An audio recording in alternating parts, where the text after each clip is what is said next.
മലയാളത്തിന്റെ സ്വന്തം ബേപ്പൂർ സുൽത്താന്റെ ഓർമ്മകൾക്ക് 30 വയസ്സ്. അസമത്വങ്ങൾക്കെതിരെ സരസമായി കലഹിച്ച കാലത്തിന് മുൻപേ സഞ്ചരിച്ച വൈക്കം മുഹമ്മദ് ബഷീർ. വടിവത്ത മലയാളത്തെ വാക്കുകൊണ്ട് ഉടച്ചു വാർത്ത പ്രതിഭ. തനത് പ്രയോഗങ്ങളിലൂടെയും കുറിച്ചിട്ട അക്ഷരങ്ങളിലൂടെയും ആ കഥാകാരൻ ഇന്നും വായനക്കാരന്റെ മനസ്സിൽ ജീവിക്കുന്നു.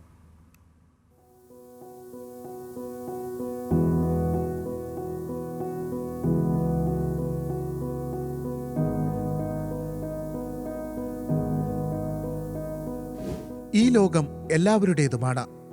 ജാതീയത, അസമത്വം, അസ്വാതന്ത്ര്യം ഇതിനെല്ലാം നെറുകയിൽ രാജ്യമുറങ്ങിയ നാളുകളിൽ വൈക്കം മുഹമ്മദ് ബഷീർ എഴുതിയ വാചകമാണിത്.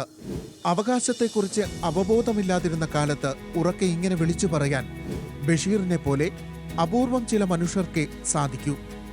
7 പതിറ്റാണ്ട് മുൻപ് ലൈംഗിക ന്യൂനപക്ഷ പ്രശ്നങ്ങളെ ആവിഷ്കരിച്ചയാൾ. കാലങ്ങൾക്കൊപ്പം സഞ്ചരിക്കുന്ന വാക്കിന്റെ ബഷീറിയൻ വിപ്ലവം.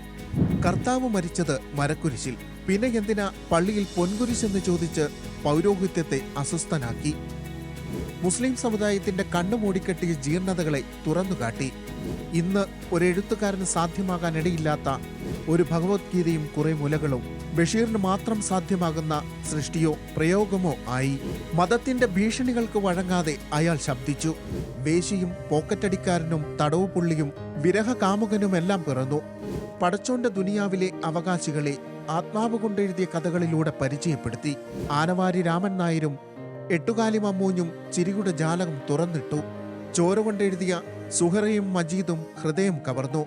മതിലിനപ്പുറത്തു നിന്ന് നാരായണിയെ ചേർത്തു പിടിക്കുന്ന ബഷീറിനെയും നമ്മൾ കണ്ടു.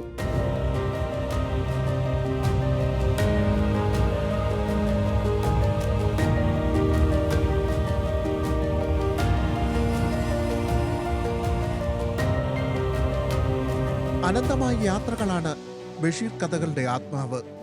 ചിരിച്ചും ചിന്തിപ്പിച്ചും ദൈവത്തോട് കലഹിച്ചും കാടായി വളർന്ന ഒറ്റമരം. അറബിക്കടലിലെ ഓളങ്ങളിൽ ചുവടുവെച്ച സുന്ദരിയായ യക്ഷിയോട് സംവദിച്ച് സമ്മാനിച്ച നീലവെളിച്ചം. അവിടെ നിന്നും ഭാർഗവി നിലയത്തിലേക്ക്.